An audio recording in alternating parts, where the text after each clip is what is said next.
Hi friends, এর আগের ভিডিওতেই দেখিয়েছিলাম আমরা মাতা বৈষ্ণোদেবীতে যাচ্ছি। দেখো ফ্রেন্ড, রাস্তার দুধারে যাওয়ার পথে এইরকম ম্যাসেজ পার্লার আছে। এতটা রাস্তা পায়ে হেঁটে যাওয়ার ফলে কারোর যদি পায়ে কোনো ব্যথা বা কোনো প্রবলেম হয়, এখানে তোমরা পায়ে মাসাজও করে নিতে পারবে। দেখো ফ্রেন্ডস, তোমাদেরকে আমরা ওপর থেকে রাস্তাটা দেখাচ্ছি। ওই নিচ থেকে আমরা এতটা ওপরে চলে এসেছি।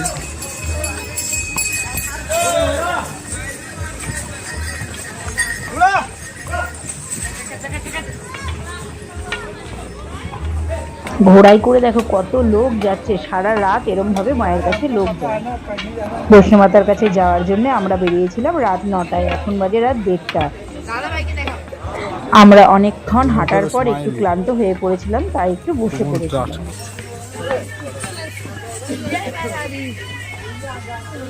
যারা হেঁটে বা ঘোড়ায় যেতে পারে না, তারা এইরকম ভাবে পালকিতেও যেতে পারে। বৈষ্ণো মাতায় যাওয়ার পথের দুধারটা দেখো, এখন রাত 1:30 বাজে, দেখে মনেই হবে না যে এখন রাত 1:30 বাজে। আমরা আবার উঠে হাঁটা শুরু করেছি, কারণ এক জায়গায় বেশিক্ষণ বসা যাবে না, তাহলে পা ভার হয়ে যাবে আর হাঁটতে পারবো না। মাতার দরবারে যাওয়ার পথে রাস্তার দুধারে দেখো কত সুন্দর সুন্দর স্টুডিও বানানো আছে, তোমরা চাইলে এখানে ফটো তুলে নিতে পারো। এখানে অনেক বেবি ওয়াকার আছে ছোট বাচ্চাদের নিয়ে যাওয়ার জন্য, এগুলো ভাড়া দেওয়া হয়। তোমরা এখানে এলে যদি তোমাদের সঙ্গে ছোট বাচ্চা থাকে, তবে এই ওয়াকার ভাড়া নিয়ে তোমরা বাচ্চা নিয়ে ওপরে যেতে পারো। আমরা এখন নিচ থেকে অনেক ওপরে চলে এসেছি। এই জায়গাটা দেখো পুরো নেট দিয়ে ঘেরা, কারণ দিনের বেলা এখানে বহু বানর থাকে, তাই এই জায়গাটা নেট দিয়ে ঘেরা আছে। যত ওপরে উঠছি তত প্রচন্ড ঠান্ডা, আর খুব ঠান্ডা হাওয়া এখানে, তাই আমরা একটানা বেশিক্ষণ হাঁটতে পারছি না, তাই আবার একটু বসে নিলাম। যাওয়ার পথে একটা নতুন জিনিস দেখতে পেলাম, চলো তোমাদেরকে সেটা দেখাই। রাস্তায় যাওয়ার পথেই হঠাৎ দেখতে পেলাম, দেখো একজন কি সুন্দরভাবে ঢোল বাজাচ্ছে, চলো সেটা তোমাদের শোনাই।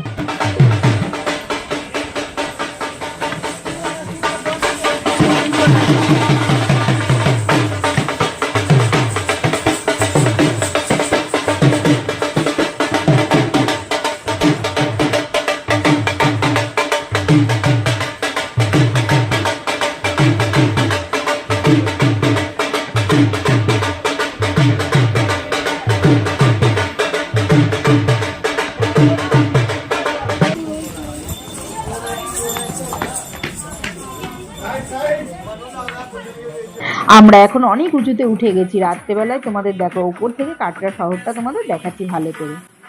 দেখো ফ্রেন্ডস, ওই যে নিচে আলোগুলো জ্বলছে, ওটাই হলো কাটরা শহর। এই সুন্দর মুহূর্তটাকে মনে রাখার জন্য আমরা এই সুন্দর মুহূর্তটাকে ক্যামেরা বন্দি করে নিলাম। এখানে এত ঠান্ডা, আর ঠান্ডায় দেখো আমাদের গলা পুরো বসে গেছে।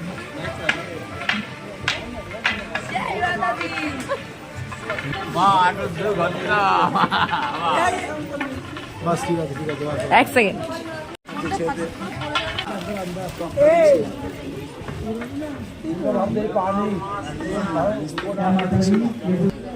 এই দেখো ফ্রেন্ডস, কত সুন্দর একটা শব্দ হচ্ছে। এই শব্দটা হলো ঘোড়ার গলায় যে ঘন্টি পরানো আছে তার শব্দ।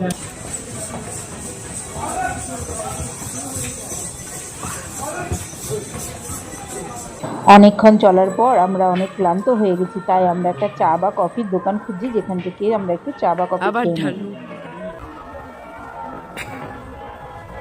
এইরকম নতুন নতুন ভিডিও দেখে আমার চ্যানেলটাকে লাইক, শেয়ার, সাবস্ক্রাইব আর ফলো করে দিও, আর সবসময় এইভাবেই আমার পাশে থেকো। আমি তোমাদের জন্য যে নতুন নতুন ভিডিওগুলো বানাই, এইগুলো তোমাদের কেমন লাগে কমেন্ট করে অবশ্যই আমাকে জানিও, কারণ তোমাদের কমেন্টেই আমি উৎসাহিত হই আরও নতুন নতুন ভিডিও বানানোর জন্য। অনেকক্ষণ ধরে খোঁজার পর আমরা ফাইনালি একটা কফি শপ পেয়ে গেছি। এইবার আমরা এখান থেকে একটু কফি খেয়ে নেব।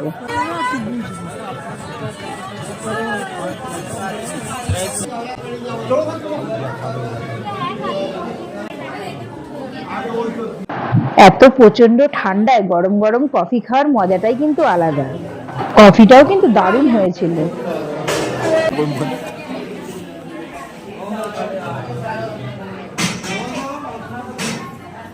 By friends.